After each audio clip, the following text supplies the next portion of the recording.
Bom dia a todos. Está iniciando aqui mais uma aula. Bem, o nosso tema é gases. Ao botar nosso tema no Google, nós vemos aqui os gases e aonde eles se encontram. Que nós vemos muitas imagens de pessoas com problema de gases, sendo que nosso corpo produz gases naturalmente. Nós vemos aqui uma variedade de gases que são usados na nossa indústria. Não somente os extintores de incêndio, né? São vários modelos de gases para cada situação diferente. Os gases, como podemos ver, está presente em nosso dia a dia, dia a dia, nas indústrias, que são imagens mostrando indústrias, né? Já ou em outras indústrias siderúrgicas, metalúrgicas, vão se os gases vão ser utilizados muito por causa das queimas. As queimas produzem muitos gases, né? Além das próprias queimadas vão estar produzindo gases. Os gases também vai alterar o nosso padrão de vida do dia a dia, por assim dizer. Ó, nessa imagem aqui, os gases, mostrando algumas situações dos gases, né?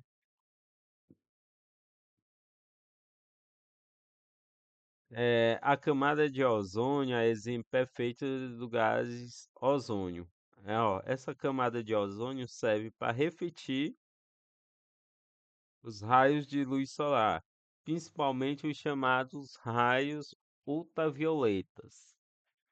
Ultra vem de forte, violeta é uma cor do espectro. Ou seja, os raios mais energéticos. A coloração de certos ambientes reflete a energia que eles têm. E o ultravioleta está na mais forte. Bem, outra imagem aqui interessante de gases. Nós temos aqui algumas composição do gás da atmosfera, né? Quando os raios solares conseguem chegar na Terra e estes mesmos não é possível sair, nós temos o chamado efeito estufa. O efeito estufa tem dois lados bons. Um lado que o nosso planeta Terra ele só é quente em decorrência da quantidade de dióxido de carbono que nós temos, uma quantidade relativamente boa. No entanto, todavia, se essa quantidade de dióxido de carbono for muito além do necessário, o dióxido de carbono já passa a fazer mal para o nosso planeta. Aí sim que nós temos o que nós chamamos de efeito estufa. O dióxido de carbono, em quantidades saudáveis, é bom para o nosso planeta. Agora, se nós passamos muito essa quantidade, ele passa a ser ruim. Ó, exemplo, aqui tem uma imagem que identifica a desertificação no caso da posição de efeito estufa. Nessa outra imagem, não quer dizer que não exista gás. E existe gás, nós podemos ver pequenas nuvens. No entanto, é, é uma quantidade saudável. É, é aquela velha história.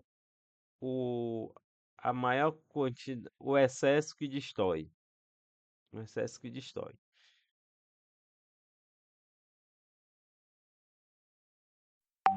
Suma, é isso que nós temos a entender de gases.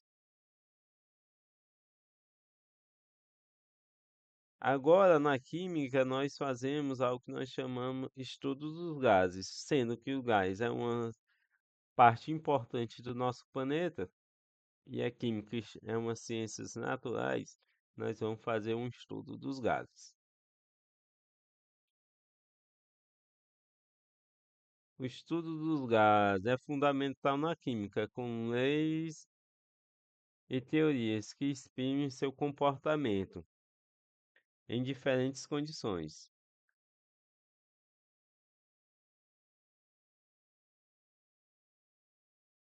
Os gases não possuem forma ou volume definidos, ocupando todo o espaço disponível.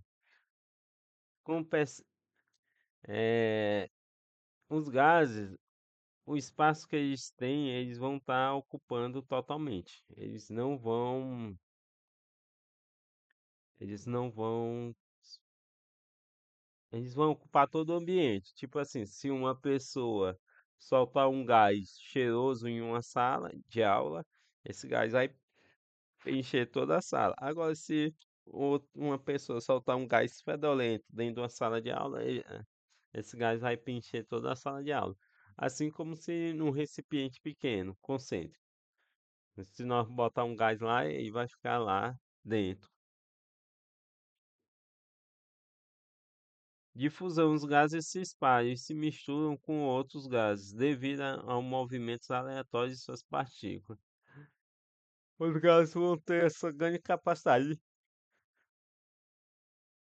se espalhar e se misturar. Por isso que muitas vezes nós sentimos, podemos sentir os gases com cheiros fedorentos e os gases normais. Os gases se expandem quando aquecidos e se contraem quando resfriados. Um exemplo simples é o pneu de carro. Quando se você encher muito o pneu de carro e andar com ele altamente veloz, aquele pneu de carro pode simplesmente estourar, porque está cheio, está rodando muito. Inclusive, os pneus de carro, eles têm certas marcações para isso. Vocês sabem que pneu de carro é cheio de ar, né?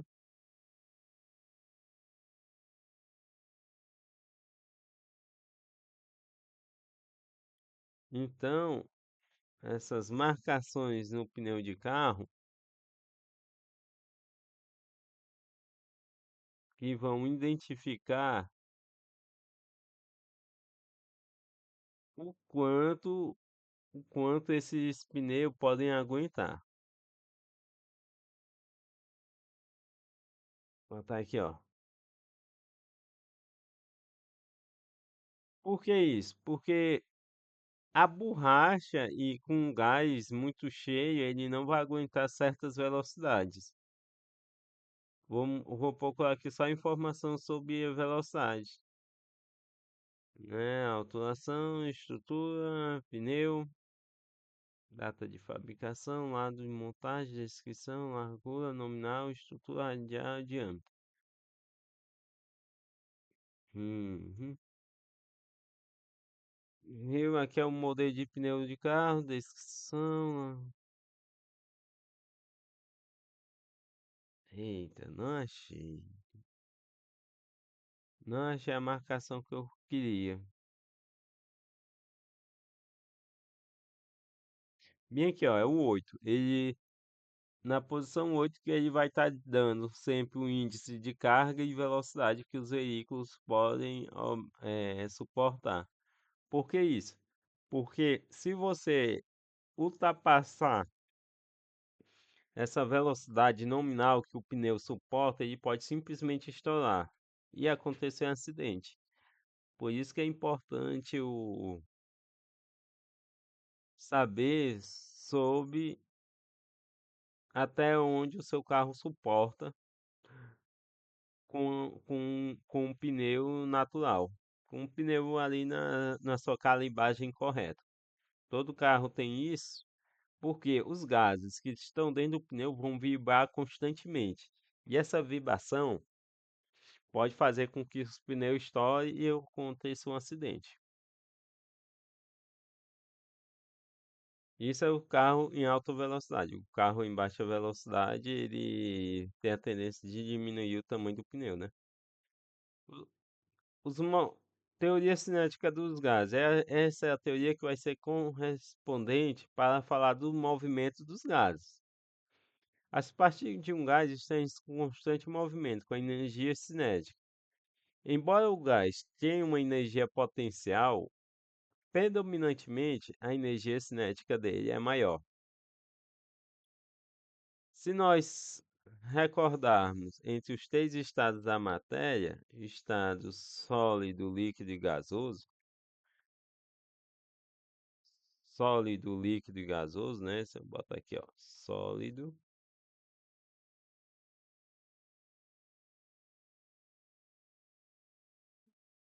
fazer aqui uma rampazinha pequena. Aqui tem um líquido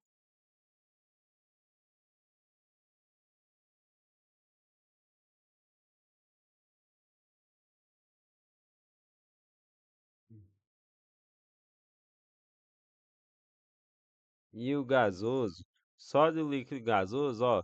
Aqui nós vamos ter a maior energia cinética e aqui no sólido nós vamos ter a maior energia potencial. É por isso que é aqui que ele diz, ó, as partículas de um gás estão em constante movimento com energia cinética. É porque ele tem a maior energia cinética dentre os três estados da natureza. Movimentos aleatórios, o movimento das partículas é aleatório e ocorre em todas as direções. As colisões entre partículas e as paredes do recipiente são elásticas, sem perda de energia. Para a teoria dos gases, as colisões entre as partículas e as paredes do recipiente são totalmente elásticas, sem perda de energia. É, mais na frente nós poderemos ver o que isso quer dizer, mas isso não é tão importante a nível do ensino médio.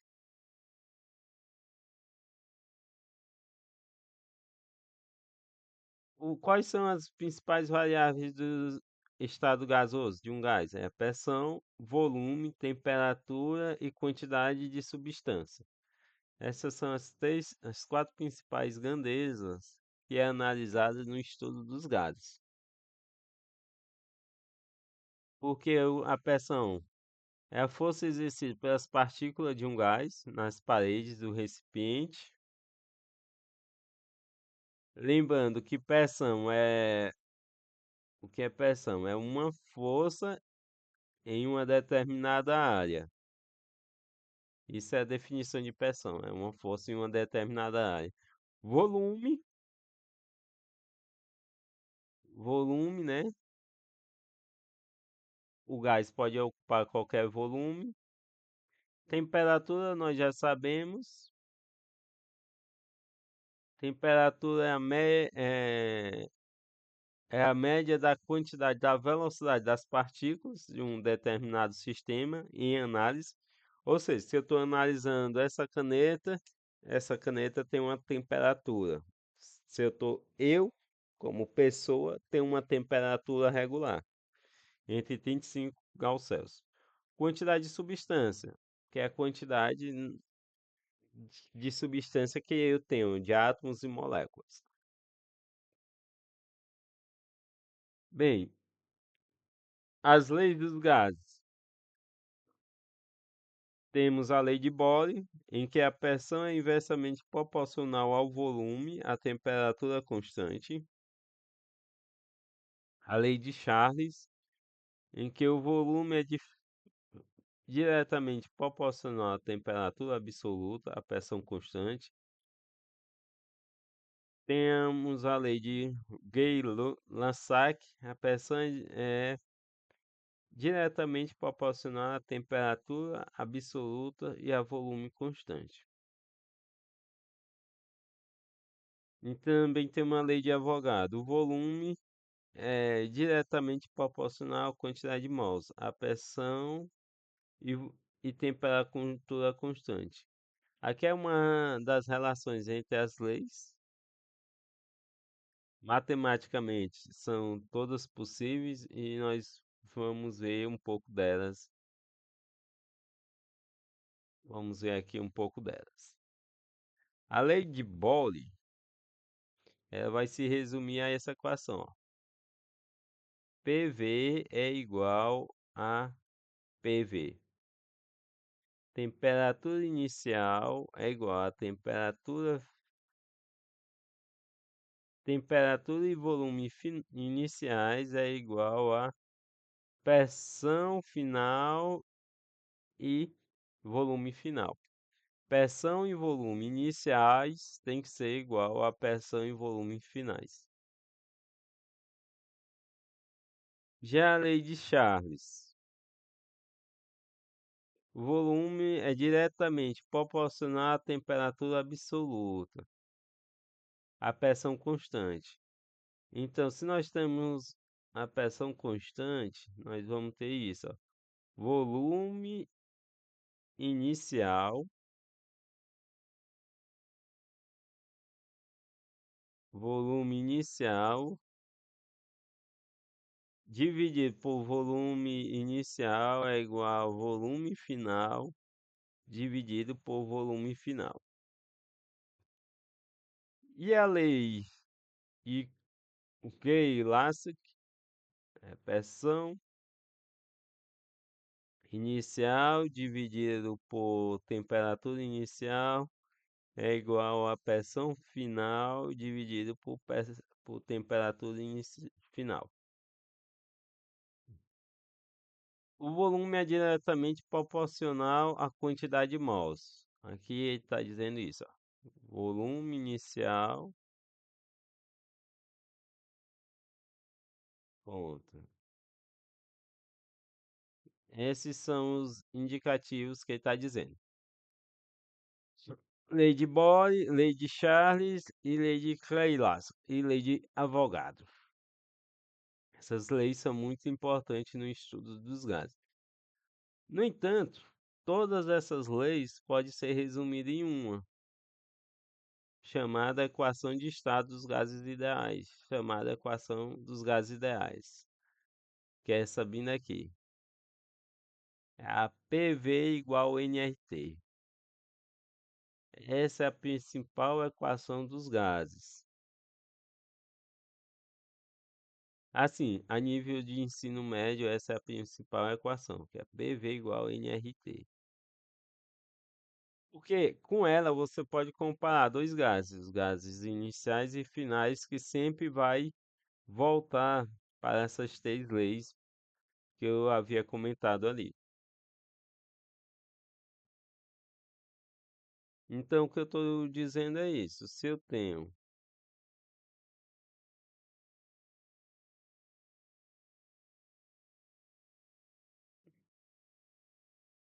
eu tenho que comparar dois gases,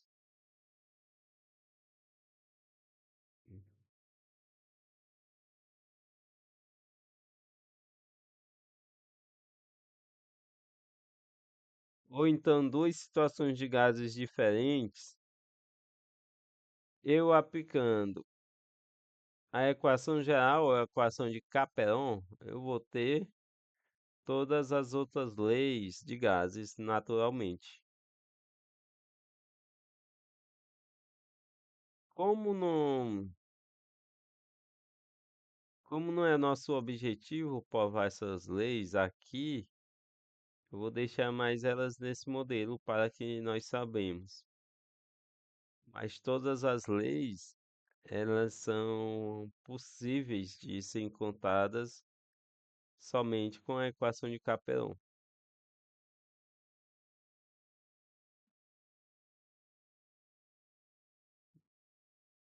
Ainda tem uma relação entre as três.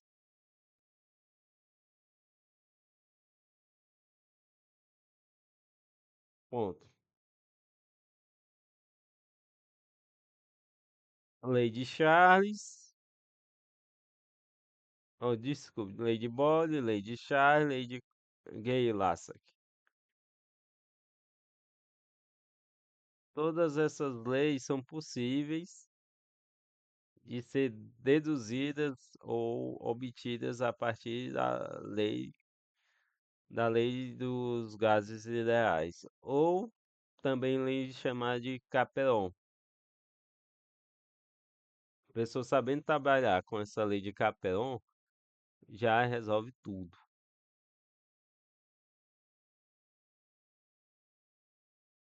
Esse I que eu estou botando é de início e o F é de final.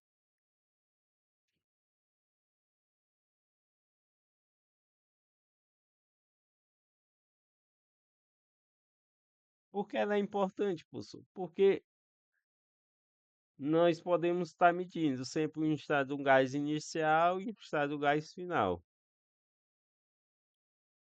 Eh, com isso, nós podemos estar medindo, por exemplo, o gás da geladeira, o quanto é que ele está diminuindo com o passar do tempo, o quanto ele está se expandindo, se contraindo. Temos uma previsão da quantidade de partículas, tem inúmeras informações que podem ser traçadas a partir disso.